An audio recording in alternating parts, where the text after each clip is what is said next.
wa o genki desu ka? Watashi wa chef Mel to moshimasu.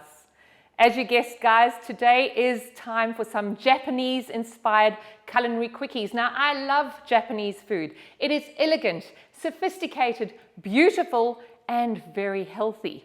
So what I'm going to show you today is a lovely Aburi Salmon Stack. Now, that is that lovely scorched salmon. We often see it on sushi, but it is very easy to do for a family weeknight meal, a dinner party, or even just for yourself for lunch. So everything you can get quite easily at your supermarket. We're going to start with a little bit of chefy chopping skills. So whenever we're about to chop, I always recommend, if you want to be more efficient and if you want to enjoy your chopping a little bit more, a little wet cloth underneath your chopping board, and that'll secure that right down onto there.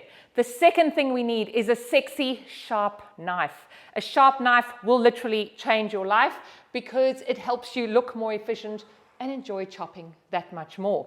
So what I've got here is we're going to do a Japanese style coleslaw, and I'm going to sneak some gorgeous raw broccoli rice into there. Now, broccoli rice, very good for you and very easy to prepare all by yourself. I've got a beautiful Nakiri knife here, and as you can see, it's just shaving that broccoli ever so nicely into a gorgeous rice. Now, of course, you can do this prep if you're eating for the week for work, or if you just want to do your prep in advance. We can actually chop the whole broccoli and then keep it in the fridge, just in a nice airtight container.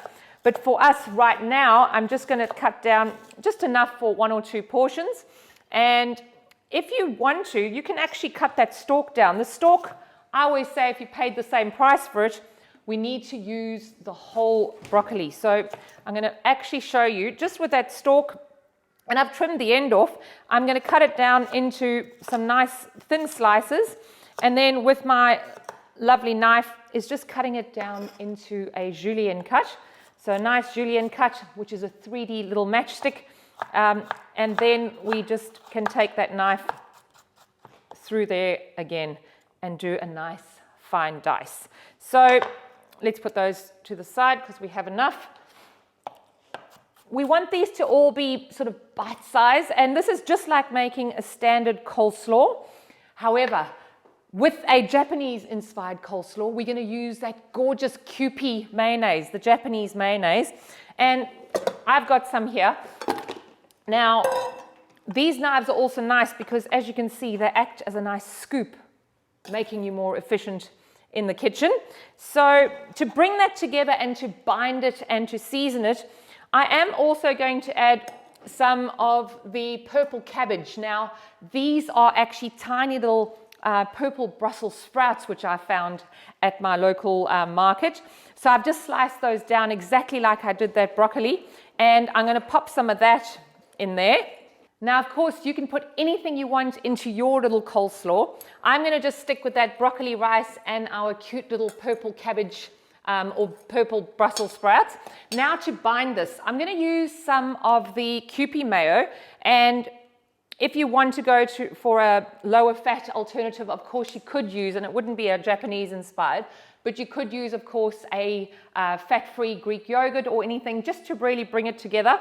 I'm going to use a little bit of the lovely Japanese yuzu powder. Now, yuzu is a very fragrant Japanese citrus, and I found some at my local market. It is very pungent. It's basically as sexy as a lemon zest or a lime zest, and that is going to really brighten up and liven up our little Japanese coleslaw. So then just bringing it together nice and easy, and I haven't used too much. We don't want this to be too full of the mayo, just enough to bind it and coat those lovely, elegant, gorgeous vegetables. So that has come together very nicely.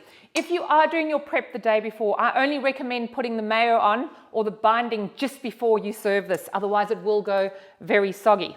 So that is lovely and ready to go. As you can see, they're nicely coated, but not too much. I'm going to choose a very elegant plate here, and I want something to really pop the colors of this lovely dish. Now, what I also have is just some of your beautiful fresh salmon, and I've got a salmon skin off here. Now, the Aburi salmon, you can slice that down to perfection, with your sexy knife. But if that's too intimidating for you, what I recommend we do is we're actually just going to mince this lovely salmon, and all we need to do is put a little bit of our sexy dressing over there, and I'm going to use a teriyaki dressing on here, just something that you might have in your pantry.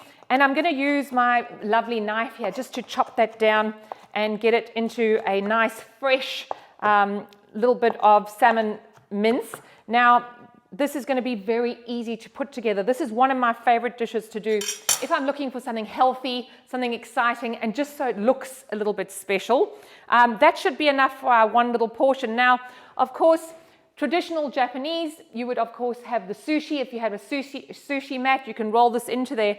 But I'm going to do it a little bit easier. I'm going to use my stacking ring. Now, if you don't have a stacking ring, please don't stress.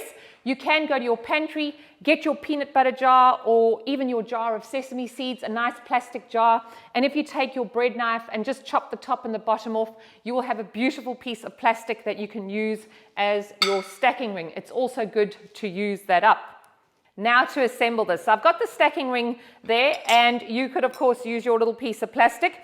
I'm then going to start filling up my stacking ring. Now this is definitely a big enough portion either for a light main course or even a starter, and you can of course get whatever size you need for whatever you are doing it for. I've popped some of that in there. I've also made some sushi rice in my little rice cooker. Now I've followed the package instructions perfectly, and then I've also seasoned the sushi rice, and they'll tell you how to do that. You can quite easily get all of these at your local supermarket. Now, the sushi rice is ready to go, and literally I eat on this for a couple of days once I have it in the fridge. It's really nice and versatile. So I'm popping some of that cold seasoned sushi rice in there, and as you can see, it's lovely and sticky. And I'm actually using it just because of that stickiness, because I want it to make our lovely, beautiful stack a little bit more stable. Now, I should be able to compact that in. It's also going to look really sexy with that layering that we're going to get from this. So don't be shy. Pack it down really, really firm. I just am a bit short on that side. And then what we're going to do is put our lovely minced salmon on the top there. And like I said, you don't have to mince it. It just makes it nice and easy for this particular way of doing it. But of course, you can slice it with your beautiful knife. So when I've got that really compacted, I'm going to put our beautiful salmon on there. Now to dress this salmon, I've got my little bit of teriyaki here, and I've just got it on a pastry brush. Now I'm going to get that well seasoned, and if you have the strips, of course you would just brush the top of the strips. This then is going to go onto our little beautiful stack. Okay, so that's really nice and seasoned. And then what we need is a blowtorch. Now, blowtorches, don't be intimidated. You can go down to your local hardware store. You can purchase a blowtorch. I much prefer the plumber's blowtorches or the serious blowtorches rather than one of those tiny little blowtorches that you have to fill up all the time. So I have invested, and it wasn't very expensive, a real plumber's torch.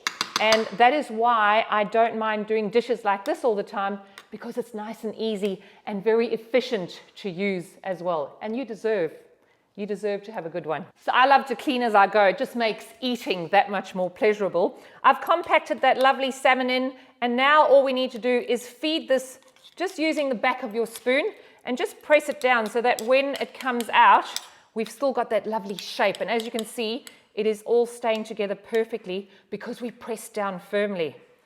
Beautiful. This little guy has escaped. Now, with the blowtorch, this is almost ready to be eaten. So with the blowtorch, you can see here, it is lovely and nice and high. I love the height there. So I'm going to fire that blowtorch up. It's got a nice self-ignition on this one.